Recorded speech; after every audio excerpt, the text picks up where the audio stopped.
ರಾಜಾಜಿನಗರಲ್ಲಿ ಒಂದೊಳ್ಳೆ ಬೆಣ್ಣೆ ದೋಸೆನ ಟ್ರೈ ಮಾಡಬೇಕಾ, ಅದರಲ್ಲೂ ಓಪನ್ ಬಟರ್ ಮಸಾಲೆ, ಗಿರ್ಮಿಟ್ಟು ಮತ್ತೆ ಚಿತ್ರಾನ್ನ ಎಲ್ಲ ತುಂಬಾ ಚೆನ್ನಾಗಿರುತ್ತೆ. ಯಾವ್ದಪ್ಪ ಈ ಜಾಗ ಅಂದ್ರೆ ಶ್ರೀ ವಿಷ್ಣು ಕಿಕ್ಕೇರಿ ಬೆಣ್ಣೆ ದೋಸೆ ಅನ್ಬಿಟ್ಟು.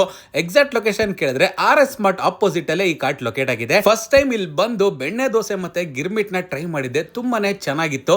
ಅದಕ್ಕೆ ಈ ಸರಿ ಗಿರ್ಮಿಟ್ ನ ಫಸ್ಟ್ ಟ್ರೈ ಮಾಡ್ತಾ ಇದ್ದೀನಿ. ಇಲ್ಲಿನ ಗಿರ್ಮಿಟ್ ಅಂತೂ ತಿನ್ನೋದಕ್ಕೆ ತುಂಬಾನೇ ಚೆನ್ನಾಗಿರುತ್ತೆ. ನೀವು ಕೂಡ ಇದನ್ನ ಮಿಸ್ ಮಾಡದೆ ಇಲ್ಲಿ ಟ್ರೈ ಮಾಡಬಹುದು. ಲಾಸ್ಟ್ ಟೈಮ್ ಬೆಣ್ಣೆ ಮಸಾಲೆ ದೋಸೆನ ಟ್ರೈ ಮಾಡಿದ್ದೆ, ಈ ಸರಿ ಅವರೇ ಓಪನ್ ಬಟರ್ ಮಸಾಲೆನ ಟ್ರೈ ಮಾಡಿ ಅಂತ ಹೇಳಿದ್ರು. ಕಳೆದ 9 ವರ್ಷದಿಂದ ಈ ಜಾಗದಲ್ಲಿ ಸಕ್ಸಸ್ಫುಲ್ ಆಗಿ ನಡ್ಸ್ಕೊಂಡ್ ಬರ್ತಾ ಇದ್ದಾರೆ. ದೋಸೆ ಹಾಕಿ ಎರಡು ಕಡೆ ರೋಸ್ಟ್ ಮಾಡಿ ಎರಡೆರಡು ಸರಿ ಬೆಣ್ಣೆ ಹಾಕ್ಬಿಟ್ಟು ಅವ್ರದೇ ಹೋಮ್ ಮೇಡ್ ಪುಡಿನ ಉದುರಿಸಿ ಆಮೇಲೆ ಗಟ್ಟಿ ಚಟ್ನಿ ಮತ್ತೆ ಆಲೂಗಡ್ಡೆ ಪಲ್ಯ ಇಟ್ಬಿಟ್ಟು ಕೊಡ್ತಾರೆ.